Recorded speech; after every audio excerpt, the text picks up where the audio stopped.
Today's Thursday, and in this hour, we know it is time for Financial Matters. My name is Adoka, and on Monday, we had Williams come through as well as someone special coming through with him, Izu.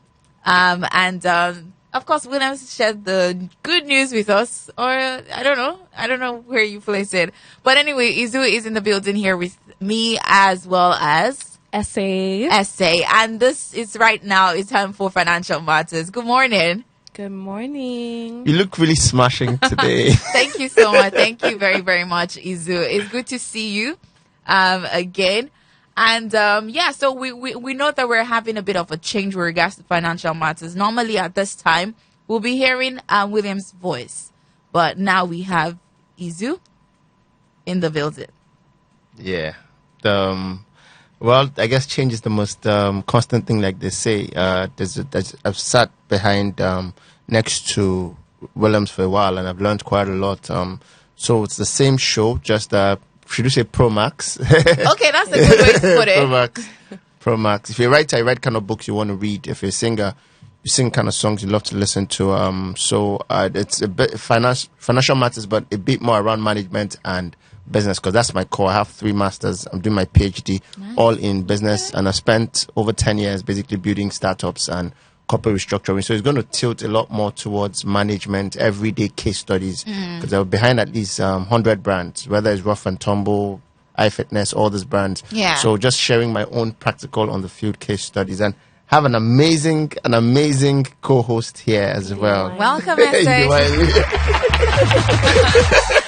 All right, so that means we're going to be having Izu as well as Essay every Thursday from 9 o'clock, talking about financial matters, talking about money and business and everything in between, and the good stuff on how you can, do better for yourself with regards to money. I also hear that with the new change, there are going to be, some giveaways, and Absolutely. people are winning money and stuff. Money, free consulting, startup capital, dinner at I like dinner. exotic I like- places I with like that one. CEOs. Yes. I'm number one. Yes, absolutely. All right, so what are we going to be talking about today on Financial Matters? So today we're talking about boss behavior, Behavior. leadership and management principles. We want to know what makes a good boss, what are their traits, what makes a bad boss, what are things that people can do to approach decision making, what are things that people can do to prove to their bosses that they can be good bosses, So employee relations, all that good stuff. All right, that sounds interesting, because I remember sometime early this year there was a trend on Twitter where people were talking about bad bosses, horrible bosses, yes. and it was a big thing. People were sharing their stories, and it's just that we don't talk about it a lot, but it also exposes how much mental damage can be done if you're in the bad or in a wrong workplace. Yeah. And how all of that affects you. Absolutely. All right, so where do we start from? Talking about what we're discussing today. Yeah, I think we can start with like what makes a good manager, right? I think people have this discussion about whether leaders are born or they're made, and I think managers are essentially leaders. So like, can you talk to us about like, are leaders born or are they made? If you ask me, I think the best leaders are made. While leaders are born by temperament, by personalities, which are genetically inscribed in our DNAs. But most of the time, leaders are made, but great leaders are born, but great leaders are made. You see a lot of great leaders who didn't start up as leaders, right? I'll give a very practical example. One of the greatest leaders of all time is Franklin Roosevelt. I think he's the guy that led America in the Second World War or so. Yeah. I mean, he started off really slow. He didn't even learn how to speak till he was like 10 years old. So you can't say that guy has the oratory, that he wasn't naturally born with great oratory. But I think it's that whole process that we're more concerned about. So I think leaders are made, and so it has to be intentional. And there are basically 3 things that make a leader that great of a leader. First, the ability to decide that you are going to know the way. So know the way. There are 3 steps: know the way, go the way, and show the way. So the know the way part is you have to intentionally gain knowledge on how to be a leader, right? So you see great leaders, they have mentors, for example. Okay. That's a good place to start from. I noticed something about someone like I'm going to localize this. Someone like Wike. Wike is like the golden child now. Everybody's trying to woo him to the their belle camp, of the right? season. But you see how Wike has grown over the years. I mean, he's worked with as a local government chairman. He's been there for years. Even Rotimi Amechi, his biggest rival. Rotimi Amechi's first job in NYC was in government house, right, as NYSC. So you can see how prepared he was. He worked under Ada George, who was one of the first governors of River State. He worked under Peter Odili. He worked, and you see that trace all the time. Obama, we all know, poster child for leadership. Obama worked very closely, volunteered, was a mentee for a very long time for Clinton, right? So I think is that process, the know the way part. Then the go the way is the ability for you to say, look, I want to practice what I know, because you can know it theoretically and not practice it. It's like, oh, I've gone through leadership school, I've gone to Harvard Kennedy School of Leadership or whatever it is, and then I'm now going to take up a job that gives me a chance to practice what I know. And then the show the way is now mentorship, because great leaders know when to stop and when to leave what's it called, leave the stage when the vision is highest. Nelson Mandela comes to picture with that great leader. Only ran one tenure. Only one, and that's for me. I think in all the things that Mandela stood for, that idea of you not wanting to overstay your welcome. I mean, we had a Nigerian president who could have been the greatest of all time, but fought for third term, and that was sort of like a dent on that process. Like, oh God, now raise young people. It's like what's going on now with even a particular person trying to run for presidency. I mean, you've done pretty well, because mentorship and letting young people take over is part of leadership. All right. It's Financial Matters this morning. If you want to be a part of the conversation, maybe you have something to contribute, or you have a question for Essay as well as Izu, you can call on 081-824-26591 or 081-800-89930 to ask your questions, because this morning we're discussing boss behavior, leadership, and management principles. All right. So now we've talked about some of the ways to know like great leaders. Yeah. What more is there to talk about? I think we can also talk about what makes a good business manager, right? Like at this point, you're not just leading people; you have a duty to like your shareholders and things like that. So, what are the traits of a good business manager? I'll probably just put them in step 1, step 2, step 3, or point 1, point 2, point 3. First of all, is discipline, right? Great leaders have discipline, the ability to know what you want versus what you want most. Because when you become a leader, a truly authentic leader or a truly authentic manager, right? I think management is a subset of leadership. Not all leaders are managers, and not all managers are leaders, right? One is getting things done. One is getting things done, right? The other one is getting things done through others, right? And one of the key things I've learned is great leaders who are also great managers. Rarely do you find that, right? First of all, they know what they want most and they put it in front. And whenever in between that, what they want most, what they want shows up. So they choose what they want most over what they want. I'll give a good example, right? Horrible bosses. One of the biggest challenge we have with corporate Nigeria is the abusive nature of bosses, right? Sometimes even sexually.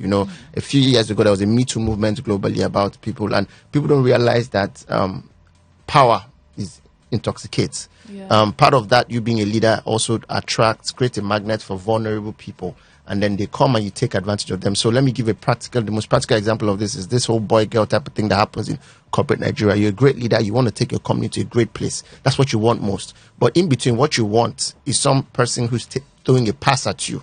And great leaders fall for this all the time. Even the greatest, I think Clinton would have been the greatest leader alive, but we'd never forget the Lewinsky story. All he needed to do was put America first before Lewinsky, right? But that's what you want most, and what you want versus what you want most. At any given point in life is a game of priority. What you want versus what you want most. So discipline is the ability to choose what you want most over what you want, and knowing when to stop.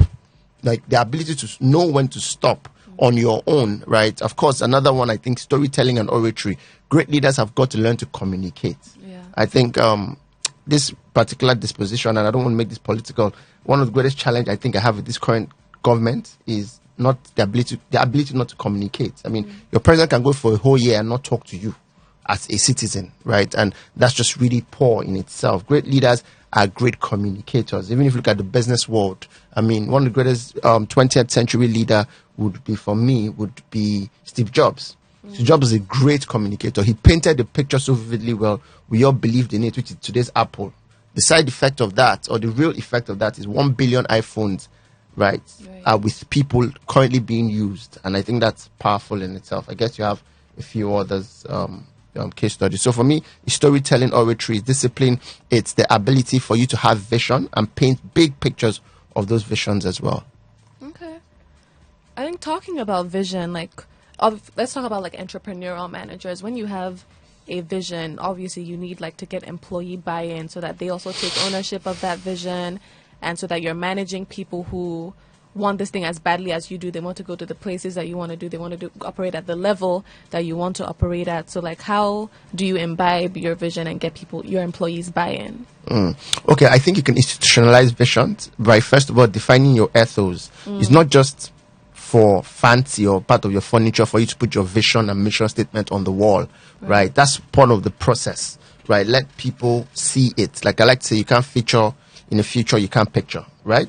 You can't feature in the future, you can't picture. The first step of that vision boarding is to paint the picture so really well and make it so visible that everyone can see. So institutionalizing it too is sometimes you can even recite it, right? It'd be almost impossible for you to be in America and not know that America, the whole ideology of America as a country is built around freedom and liberty. Like there's even a Statue of Liberty when you walk into when you fly into New York, see the Statue of Liberty, right? And so those very, I'd almost call them artifacts in your company is a good way to do that, right? A second thing is for you to also show people where you're going to by people who's been there, right? So every single time when early days of Apple, right, Steve Jobs will always tell them the HP story. Matter of fact, Steve Jobs had worked in HP. People don't even know that part, right? And it's always important for them to say, oh, this is what we're trying to be like. Yesterday in the World Cup, right, Japan beat Germany. Yeah. And it was so powerful because Japan over the years had been mentored by the German team. Matter of fact, the Bundesliga, right, which is the official league for Germany, built the Japanese team. Wow. Right? So you see how practically part of that whole process of leadership is to attach yourself to someone who's higher. And then that person will start to diminish as you appreciate. Like I don't know that game about mentorship. A mentor, yes, it takes over eventually. So I think that those are the kind of things you want to do. For example, you want to build a 10-man team, you want to build a 100-man team. Can you get the CEO of a 100-man team to come and talk to the 10-man team to even show them the problems before it happens, right? And that's, we all need heroes in our lives, and I think that's one of those things you can do. Yeah. That's cool.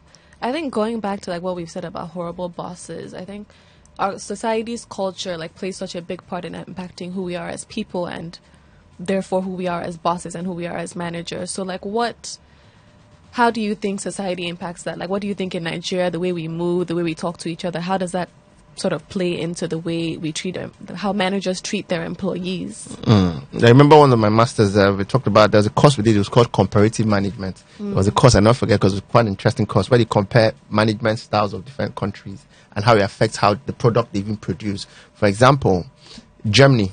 The culture of Germany, deep in the culture of Germany is some level of what's the word? I won't use the word arrogance. I wish I could find a synonym for it. I'm afraid German feels like that is the reason why they call it the German machine. They think highly of themselves. It was the main reason why there was even the Second World War. You know, the Hitler thing of we can take over the world. Yeah, they have a supremacist type of vibe. And how does that affect the leadership and the product they create? You don't see a substandard German product. Right, you don't have look at from a Mercedes-Benz to a Volkswagen to a Siemens, right, to a Julius Berger, right. I don't know if you know this. Julius Berger probably might not do some roads because it's too small to be done. Like you're not going to tell Julius Berger to do a drainage in front of your house, right? You know, that type of thing. So they have that thing. So culture always has a thing. Now you look at people who think efficiently, and you look at the Chinese guys. Chinese are efficient. Sometimes people will almost say that that's another word for cheap, but you want to get any cheaper version of anything, go for the Chinese version of it, right? But you see how culture, who they are, right? They're very hardworking. 1 billion people in China.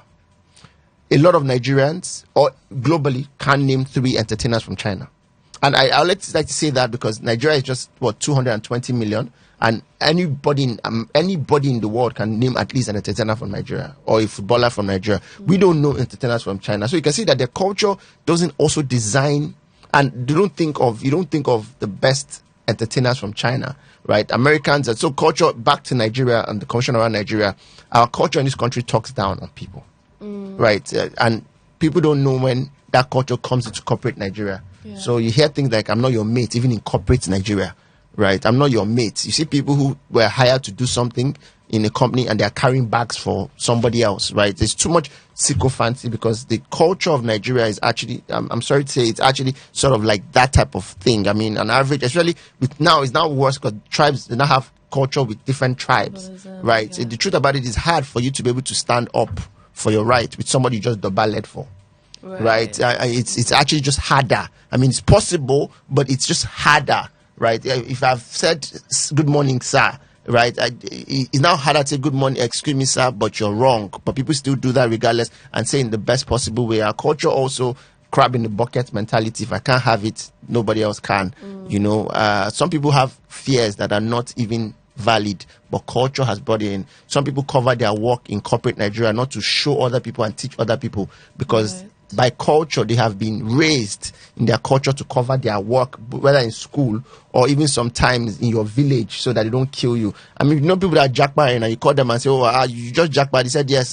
Why didn't you tell me? He says, "Well, it's actually you have to be secretive to not tell people that you're running out of Nigeria." Yeah, so those type of things, these are the real issues. I think like the scarcity mentality sort of influences the way that we go about business. A lot of people aren't willing to share their ideas. People aren't willing to mentor. But I think, you know, there's like, having worked in different companies, there's different vibes. You know, there's companies where like everybody is on a first name basis, regardless of how old you are. And then there's people who run companies who want to say, no, but like this is still a Nigerian company. Our culture dictates that like if I am 10 years older than you, at the very least, you're going to call me something. You're going to call me Auntie this, even in the workplace. You're going to call me Mrs. this. So like, how do you balance that where like, does the workplace need to exist separate from what is considered Nigerian culture? Is there a way to find a middle ground? Or should we say, if this is the goal of a workplace, then we need to like not imbibe any of the things that in Nigerian culture that can negatively affect the way we do business? Absolutely. First of all, I think as you start to grow, if you really want to grow in life, you lose certain,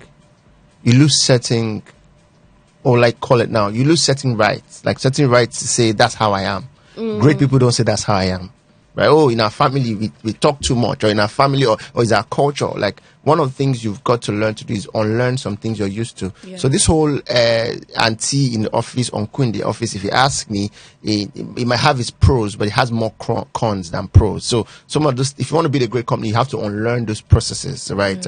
I feel like the best companies to work in are companies where people are called in on first name basis, for example, where people are respected irrespective of their background. Because also another thing in Nigeria is, you mentioned that scarcity mentality, economics and money is such a huge part of the Nigerian system that when you have money, right, it's almost puts you in a place where there's an exemption for everything, right? Where if you, and I've seen this in corporate Nigeria, I've spent 10, 15 years restructuring businesses. That's what we do in Hexavia. And you see people who maybe no one should come to work after 9 o'clock, or don't come late after 9, or don't come after 9, right? And some guy shows up by 9:30 because he's the son of so.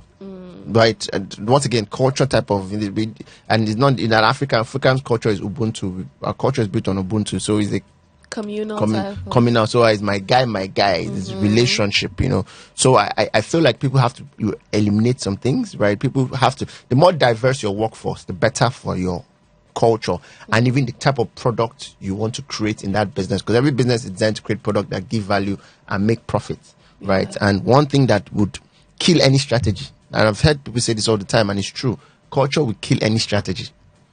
Right. Nigeria, it doesn't matter who Nigerian president is. If we don't look at critical things of our culture, like we actually do have a culture for corruption.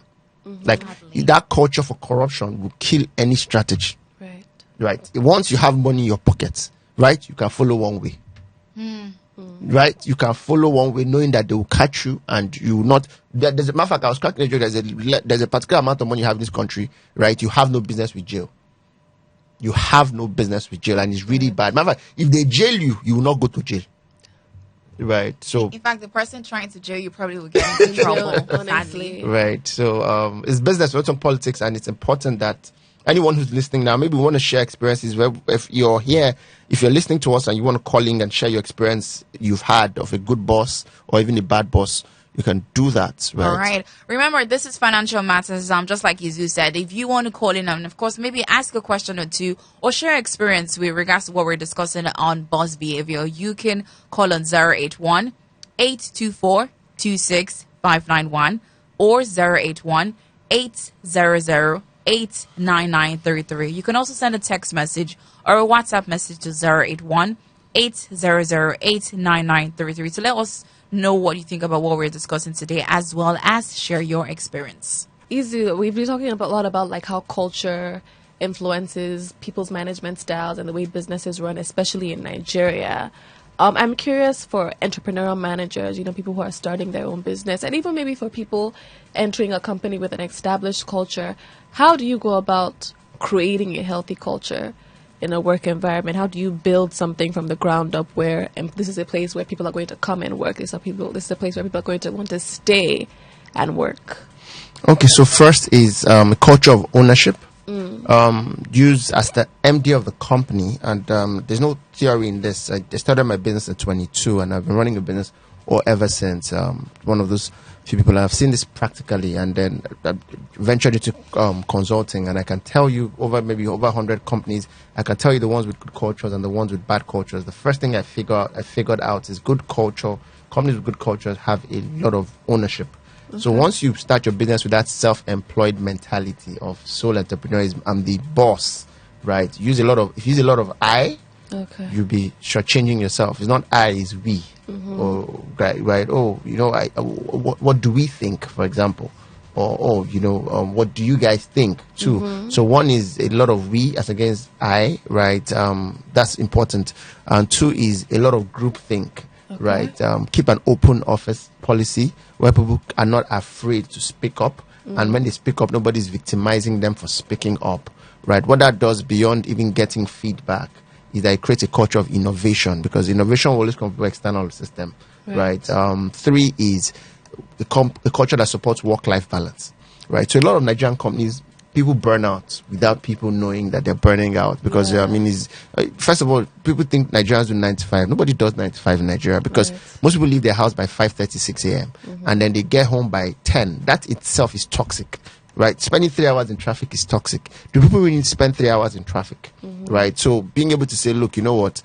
It's 5 days in a week, right? Can we work 2 weeks, 2 days, 3 days in the office and 2 days in the house would dampen sort of some of those tensions, right? So I think a lot of the time work-life balance helps. If you have a big company and you are big enough, right? If you have a company that has up to 100 staff, you should be at least considerate enough to put a playground or a play group and say, okay, one particular day for women who, for example, have children, after you drop off your kids in school, and when they come, when you pick your kids up in school, they can have somewhere to play. With 100 staff, an extra 80K for a nanny who just sits in the office to take care of people's children, right, will make all the difference. Right. Also, managing the stakeholders, right, of your employees are important. Sometimes we think our employees are working only for us, but no, their wives, their husbands are also part of their lives, right? So, for example, someone has worked for 1 year or 3 years, 4 years, 5 years, employee of the month, it means employee of the month. How about you buy a washing machine for the wife that doesn't work in the company as part of your gift? You know that wife is a stakeholder. If he decides to leave the company, he's going to ask the wife, I want to leave. I've seen people resign, and you do an exit interview. Nigerians don't even do exit interview when want to leave. And I'm asking this guy, so why do you want to leave this company that you're working for, like a client's company? And he says that it was 9 p.m. and my boss called, right? And the boss is actually a female. My boss calls by 9 p.m. Right, first of all, why are you calling by 9 p.m., right? And then you call by 9 p.m. and you're shouting, and next to the man is his wife. And women don't take this kind of thing. And she dropped the phone and says, who's shouting at you? Because you're I can't even shout at you that way. Why are they shouting? With my man like that? Yeah, who's messing with my man like that? And, and she's, whether you like it or not, that lady is going to Shiloh to go and pray for another job. Right, just on a lighter note, right. So some of those things are factors that people need to understand. Work-life balance, creating an open office policy, a company that also rewards excellence, right, is important. I think everybody by design, core value of the company should have excellence one, because there's too much mediocrity in the system, right? And once there's excellence in the system, it saves certain people. I mean, I'm not sure I should say this publicly, but over last 10 years, 90% of my workforce made first class in school, and it's not discriminatory. It's because I don't want to sit down and start breaking down basic stuff, right? Because part of that breaking down basic stuff is how people get themselves into situations where people think that they're toxic. All right. Hello. Good morning. Good morning. This is Mr. Patrick calling from Vote. Welcome, Mr. Patrick. Hello. Go ahead and speak to Iswan Essay. Yeah, there's something I want to beg you for. There's something I want to say. I hope Anambra to go. Hello. What are you? Okay. Anyway, this is I'm not sure we're clear on what you're talking about. This is Financial Matters, and we have Essay here as well as Izu, and we're talking about boss behavior as well as workplace behavior, right? Yeah. I think something that you said was the whole 9 to 5 thing, and I think a lot of Nigerians sort of take pride in the fact that I left my house at 5 and I didn't get back till 10. It's that's the thing where you prove that you're a hard worker. That sadly, the Lagos that we are in, the Nigeria that we're in, we feel like, when I say long hours I was away, that doesn't equal to productivity, right? You were probably in the office 9 to so. It doesn't mean you were productive those entire hours, right? Yeah. So how do you? First of all, that's unhealthy, right? That you just sat somewhere from 9 to 5. And even if you did work from 5 to 10, that is also very unhealthy. And I think part of becoming a good leader is establishing that there are healthy work habits. So what's the personal work that a leader has to do to All right. Before we get to that, we can take this call. Hello, good morning.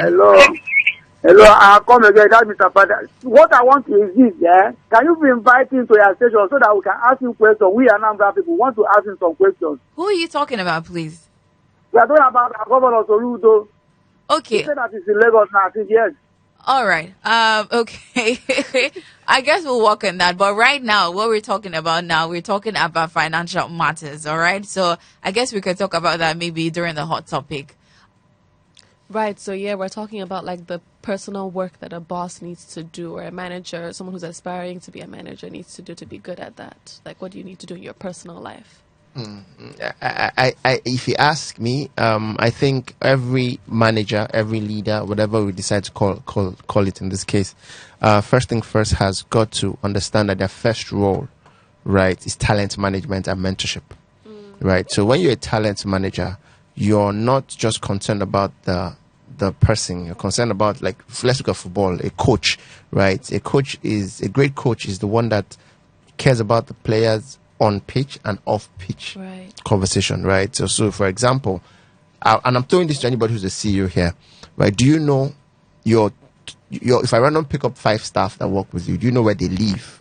Do you know what they've been through? Right? I never forget this. It was so strange, right? It was so strange because and my wife has, I think my wife has better leadership capabilities than me, because she just, by her temperament, she's more empathetic, One time I stumbled upon her having meetings with her staff. She has maybe 6 stores, and they have this whole thing they do once a month where they all gather, and then I think that day was World Mental Health Day or something like that, and then she just called everybody together and said, so tell me about the issues. I was shocked there was one person who was working in her store, right, who we didn't even know didn't have a house. So the store would close, and then she would sleep inside the store. It was just on that whole spirit of tell me what you're going through. And she didn't even say it that way. She said it because she was going through breakup type of thing. I think she came to Lagos, she didn't have where to stay and all that. So she had this boy, and then she was leaving the boy. The guy was treating him wrongly, and every time remind me that if I chase you out, you won't have where to go to, type of thing. And for us, that inspired us having a residency for the staff. All right. Please turn down the volume on your radio. Thank you. Thank you. All right. Well, your radio is still turned on, please. Okay, it's off. Thank you. Thank you very much. Welcome to Financial Matters. What is your name? Good morning. Okay, Maazi. Yeah, good morning to all of you in the studio. Good morning. We have Izu as well as Ese.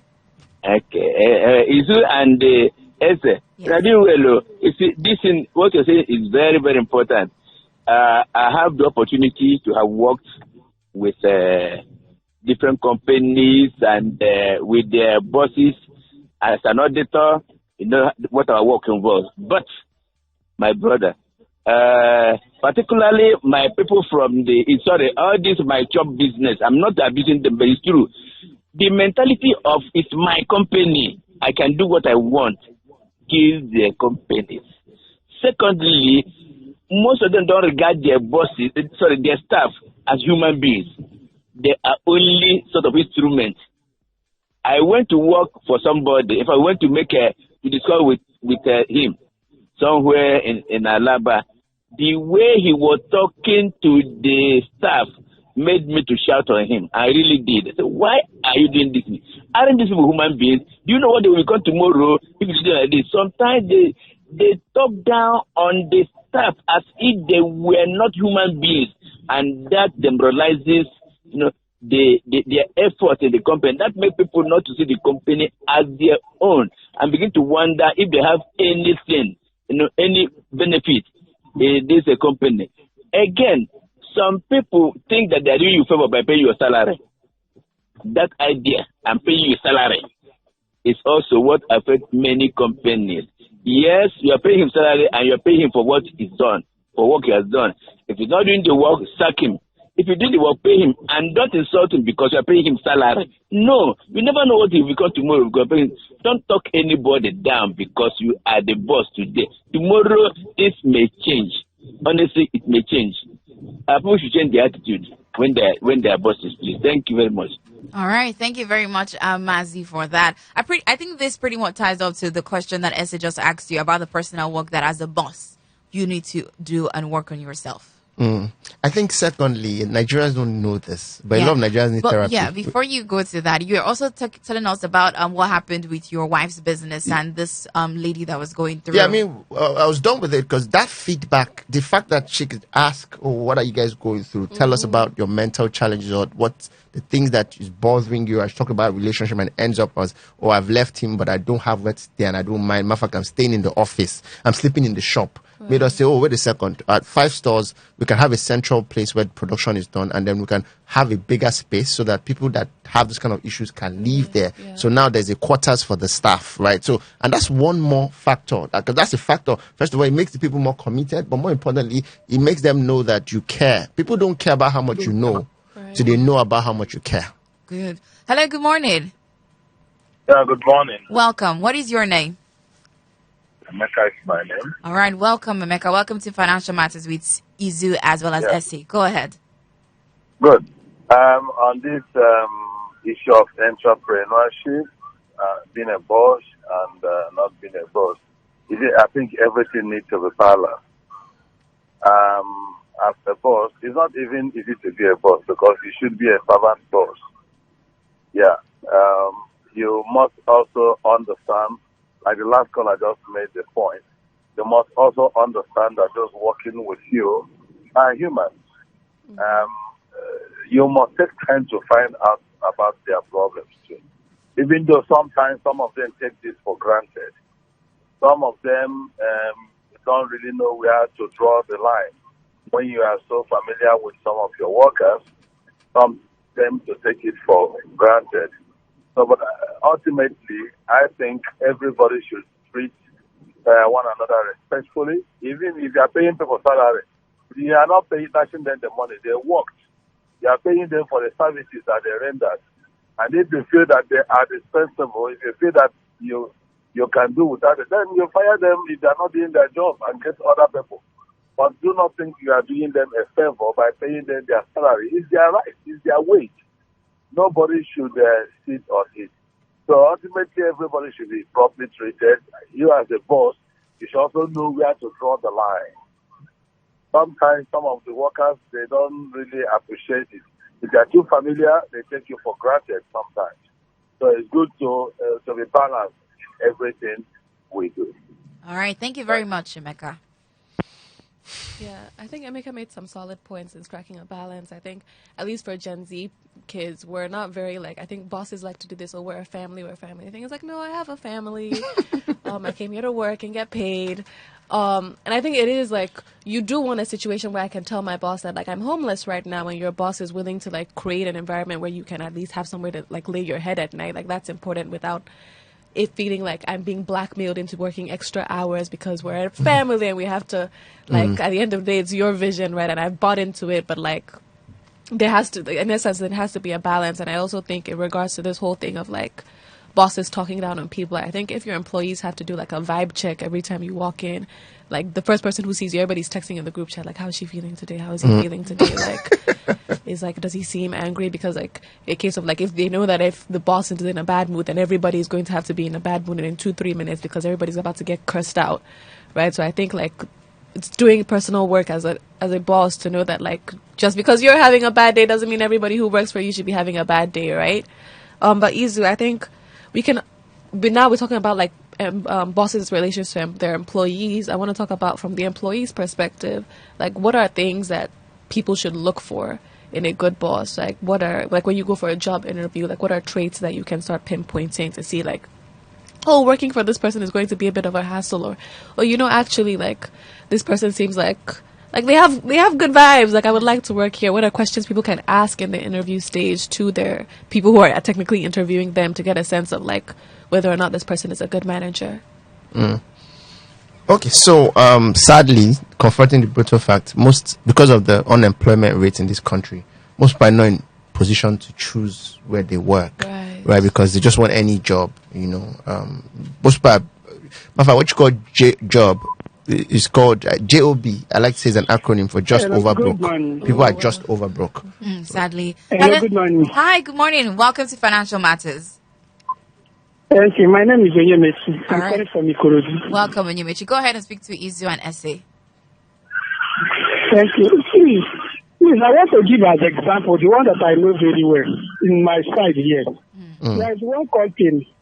This man had almost, let me say, 5 companies, a gas plant, and he makes his brothers and his family as a manager, all of them. Because he said he don't want his family, as long as they have money, he don't want his family to suffer.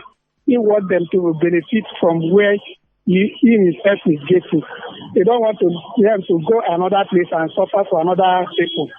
Now, this man makes money, quite all right. Now, the man sick. It's not up to 1 week. This man give up. After 2 days, all the company open. As of you, what do you think that will happen? The man sick. It's not up to 1 week. The man is sick. And when he give up, when he dies, after 2 days, the whole company started selling markets. And I myself, I be thinking, what is going on? And the man is very, very good man to other people, to his family. I don't know that anybody for his family is complaining about the man. What will you call this? All right. I say, let me ask you maybe someone that knows better than me can explain. So let me see if we got your question correctly. You're asking that I will listen to you. Please. all right. I don't know, from my understanding, it sounds like he's asking that, okay, so a particular man has a business and he has his family, of course, in strategic positions of the business, and he dies and the business goes south. What could possibly have happened? I mean, that's to my own understanding. I don't know if you understood anything different from his question. Yeah, I think there's like, especially in this country where you have one-man businesses, where it's like the one person at the top who's making all the decisions and who has all the contacts, and like they're not mentoring anybody to take over from them. So if something happens suddenly, like the business goes to the grave with them. Like there's nothing that can be done. And that now brings us to the issue of corporate governance. Right. As you grow your business, people start off their career as hold your thoughts. You know, you asked me a question. I'm going to still respond to that. You know, when you start up a business, people start off self-employed, but the ability to quickly mop up capability for management, because there are 3 levels. There's operations, there's management, and there's corporate. Most people start up as operations. So you're a baker, for example, what's called the guy who bakes cakes, right? And it's one thing to know how to bake a cake, and then you start up a business, you're self-employed, you're baking the cake, but you need to develop management capabilities, then you develop corporate governance. And when management capability, you hire people to bake the cake. Matter of fact, if after 5 years of running a cake business, you still bake cake, there's something wrong somewhere, because at that point you shouldn't be baking cakes. You should be the one going to events, to be strategic partnership with wedding planners to be able to get cakes. You don't want supplying cakes to all the big confectionery stores and supermarkets, but people don't build that. Then after that level, you go to the corporate, where you have corporate governance, where you have a board. That guy clearly doesn't have a board, because when you have a board and something happens, your board steps in and says, okay, we're going to hire an ad hoc or a interim CEO, right? That's one thing. There's a company in this country, matter of fact, the owner of that company is among the top let me just say top 5 richest Nigerians. We always crack a joke that if that person should die today,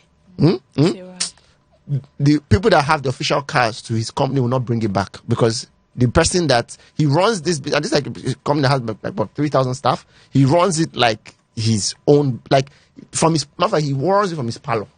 Like if you have to have a meeting, everybody comes to his house to have that. And you see, the sad thing about that is that's that scenario that Oyemechi just talked about. So corporate governance, having a board, having ground rules, because all this impunity that even happens with CEOs is you not having a board. Let me give a good example. Apple, Steve just started Apple.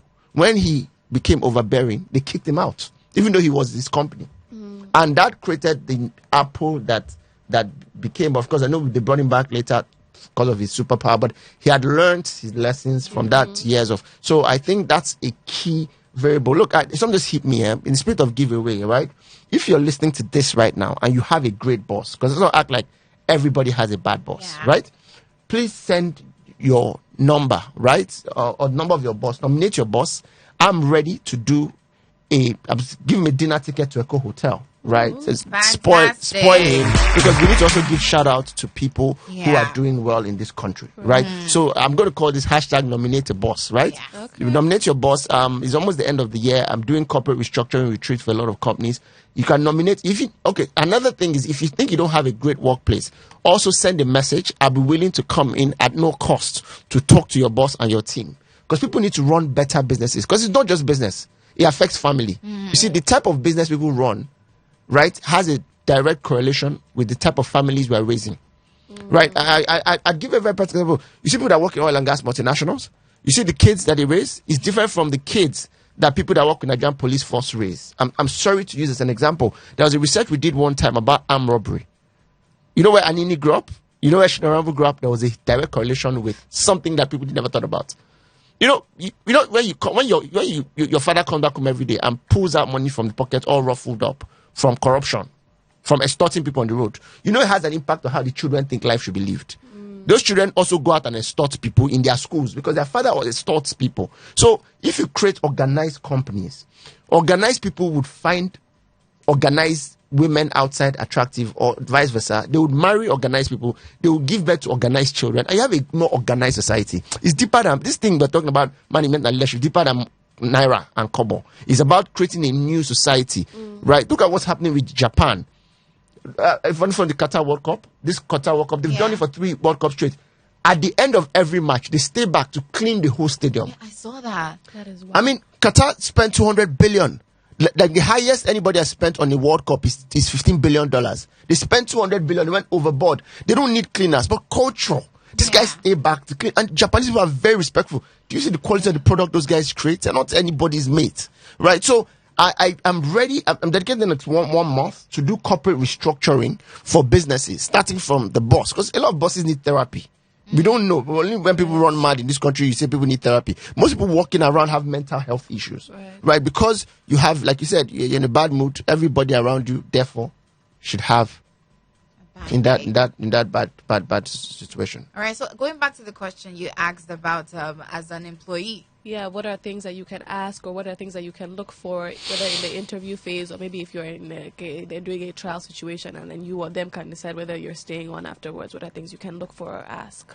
First of all, I think it starts from the gate. If I'm going for an interview and I haven't had the opportunity to do that, to start my business quite early, but when I was doing internship, I used to do this thing, right? And that's why everybody should have mentors and OGs. I had a lot of OGs growing up. As the last child, I had uncles, I had brothers. They say, when you're going for an interview, have a conversation with the security guy at the gate.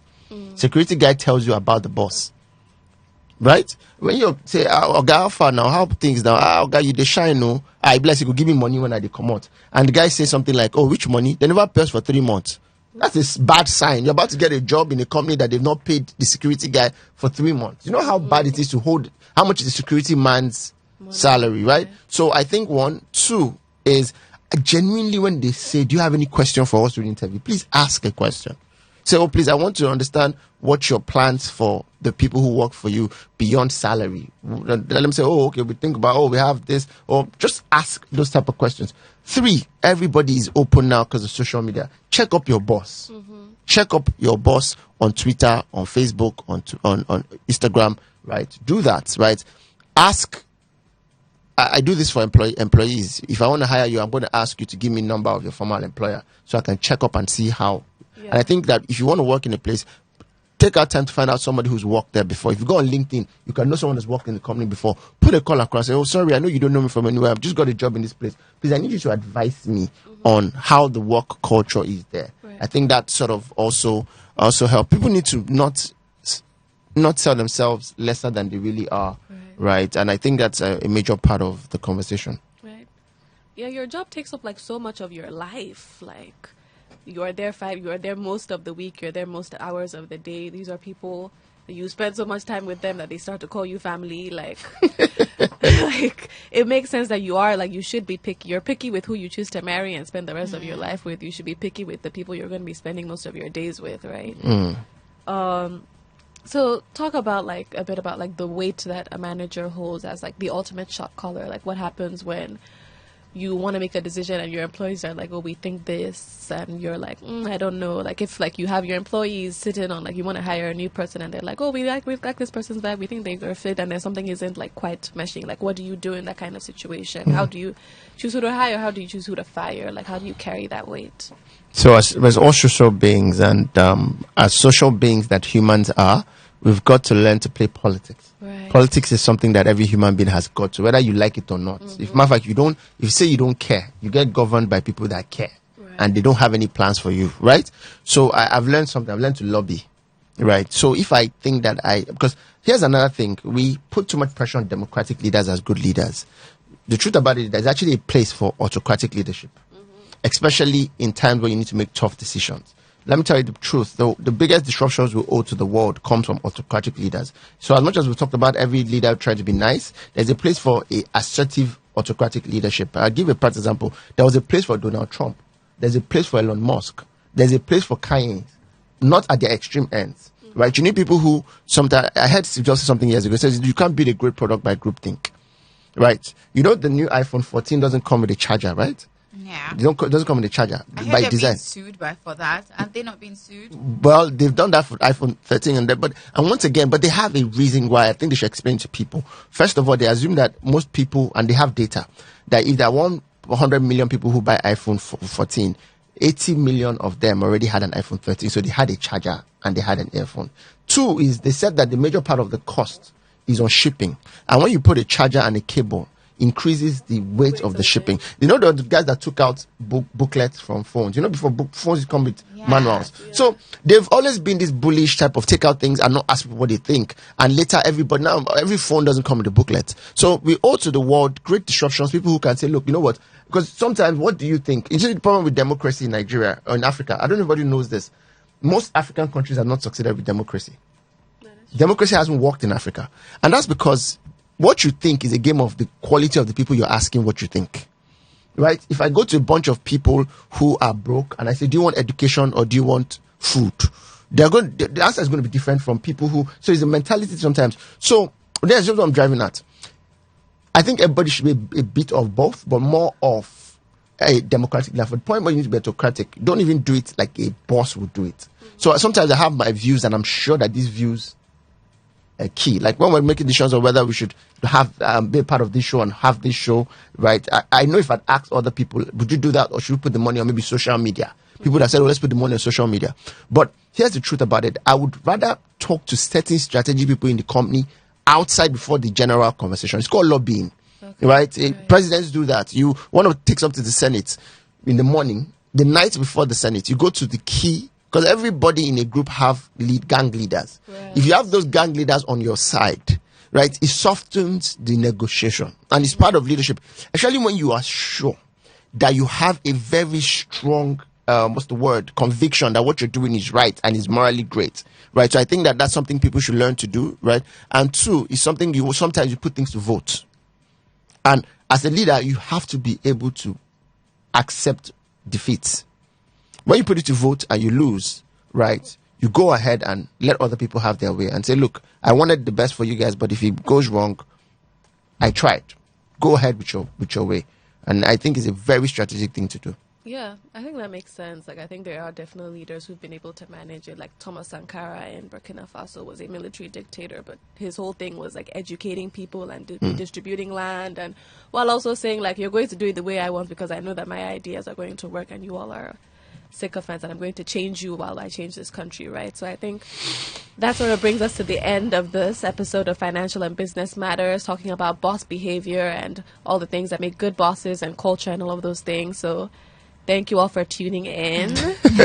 and just for people who are listening, like we said clearly, the show would tilt a lot more towards management, business, and of course a bit of finance, because you have to first of all be some things before you can have some things. So you have to be a great manager, a great leader, a great businessman before you can have money, which is financial matters. And secondly is if you're interested in management consulting, right? The name of the show is Business, Financial and Business Matters. This time is brought to you by Hexavia. Hexavia is a business and management consulting firm. So if you like what you heard and you want us to come and speak to your team, or you want us to restructure your business and startups, please contact us. My name is EIZU. The name of the company is Hexavia. On Instagram, you can send us a DM, right? Or you can send us a text to the number 080. Just say interested. It's the end of the year. You want to plan your retreat. You want to plan your trainings. You want to restructure your business. You want to expand. Just say interested to the number 080 3520 2891. Say 080 3520 2891. You can nominate your company. We're going to do an award for the best companies, and then hopefully you'll be part of it. All right, thank you very much. I mean, I've learned a whole lot. My head is like this. Thank you so much. Of course, we'll have this again every Thursday from 9 a.m. with you, Zua, as well as Essay, talking to us about the ways around business, financial matters, and all of that good stuff. Remember, they also said something about nominating your boss so they can stand a chance to have free dinner. I would never pass away free food. So if your boss has been a good boss to you, you want to take advantage of this. But do make sure you stick around every Thursday, 9 a.m. to find out more about how you can be a part of that.